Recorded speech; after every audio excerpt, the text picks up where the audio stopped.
Good morning, everyone. Welcome back to the channel. Today we are working on the teeth for the sickle bar. So this is a sickle bar that cuts the grass on the 1070 Heston mower. The PT7 Heston is almost identical. And what's happened is these top guards slash guides have broken off. This one, and a few down there, so I'm going to replace those. This one's just bent up, but these two are broken on this side. Like the back one right there and right here is completely broken off. So we're going to swap those out, and what these do is as the sickle bar goes back and forth, these help hold the grass so it gets a cleaner cut and is a lot more efficient. So let me find a spot for you to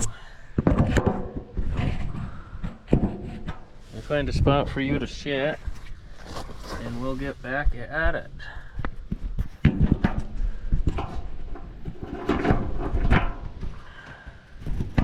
How's that? A little bit crooked, but you'll manage. Where's this? Here it is. Hang on a sec.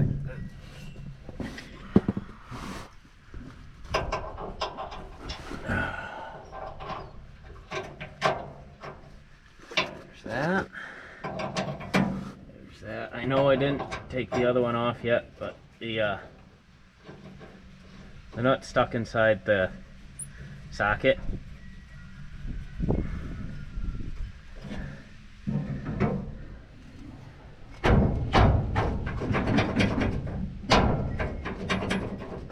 Wow.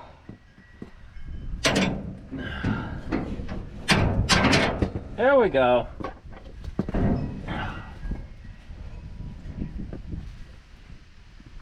It happens every once in a while.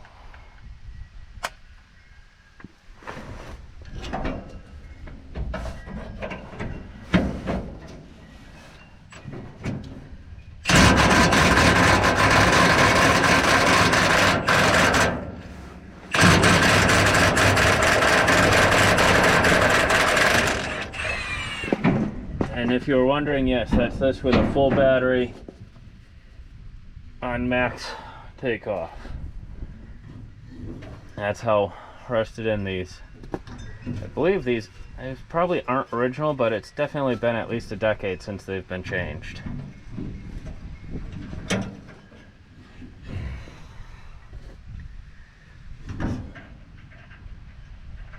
And yes, I did spray these with knocker loose spray a while ago. Not a while ago, this morning.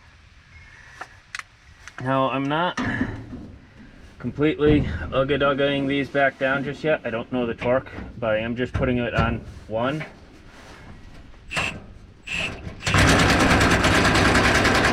To put it in place. Oh, come on.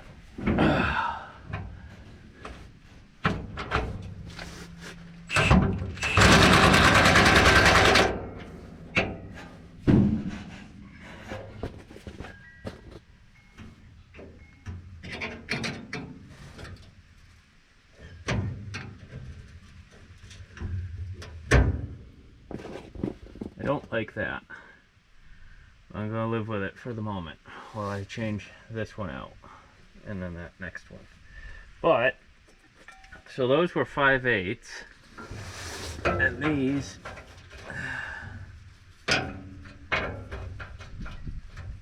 either got 4 different size bolts and nuts here. Those have got to be 5/8.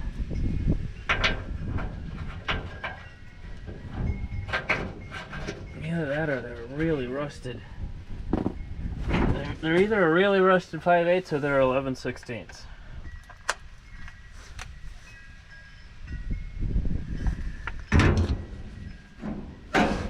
Ouch, right in the fucking ear.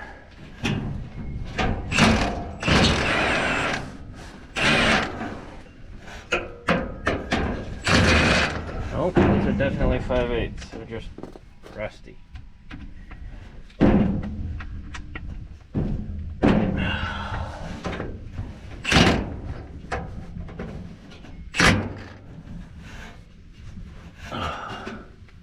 My apologies if I knock you over, but I'm running out of room under here. There we go. There's one.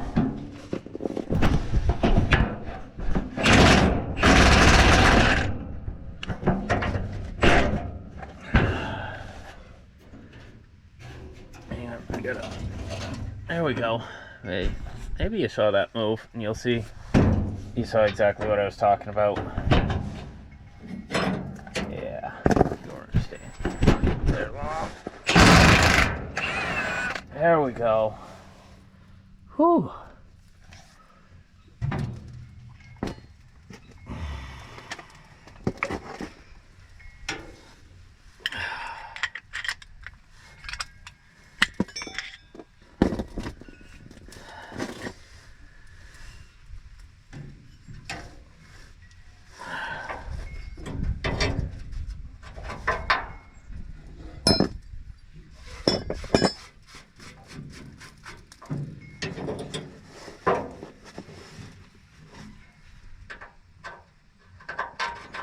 Oh, hang on. Duh.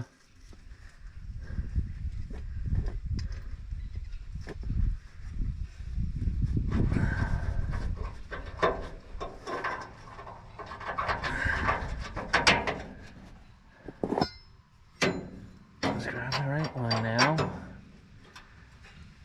There.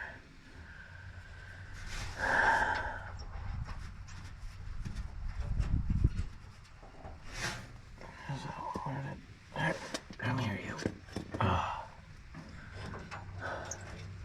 So as bad as this looks, this is probably 30 times easier than the PT7, but because I don't have this gap right here, I'm working entirely behind this large wheel.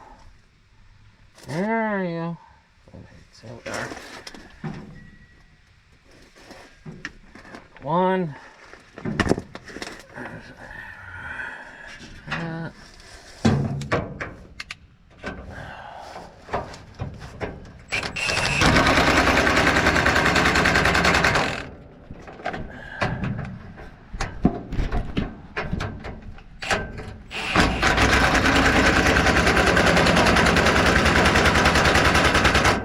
Again, I have this only on number 1 while I'm tightening these down because I don't want to over torque them, and I haven't looked up the torque spec yet.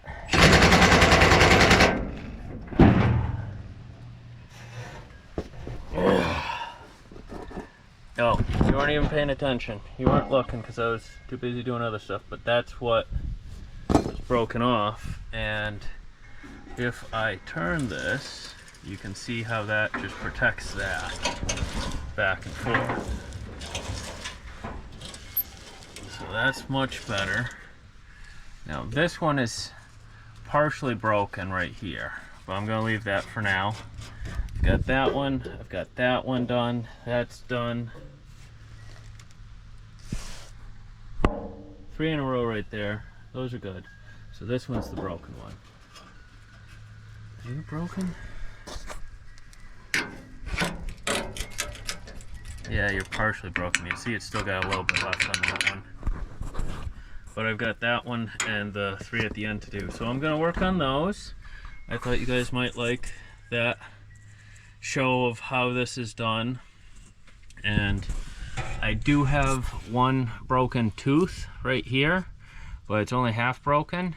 So I am going to let that go until the end of the season, and then I will show you how to pull this entire sickle bar out and replace teeth. I do have a second sickle bar that got replaced a few years ago, and I've got the teeth for that. I've just been busy with everything, man. So I will show you how to retooth that one, how to pull this one, and fix that tooth hopefully later this year. Alrighty, stay safe and have a wonderful summer. Alrighty, we are at part 2 already. I was going to do one after I mowed everything, but life, of course, is hell mode, so we are doing everything the hard way. So as you can see, at the end right there, the main raised bar which hooks up the connector of the arm that swivels everything to the actual main section of the sickle arm, you have to use, so you have one, the small one, which goes along most of the sickle arm. And then you have two sets of different high ones for the attachment area. And I did not fix the last one because I don't have another extra tall cover. So I'm ordering a whole new set of all these so that way I can have spares of everything. But you can see how the Sickle arm just works beside and through all of this for effective cuts, and why you need those raised ones. Let me try and get that in here so you can actually see. And you can see how you need those raised ones for just this arm section over here, so that there's no interference. But like I said, I don't have a second one for that very end one, and that one looks like it's going to be a pain. Anyways, considering I had to cut those last 4 bolts off with the grinder. So this one will be replaced, as well as this one will be replaced when the order of fresh new ones come in, which hopefully will be later this week. And I might grab you guys and show you where I grabbed these from the PT7 in another video. But until then, it's time to go mow some hay.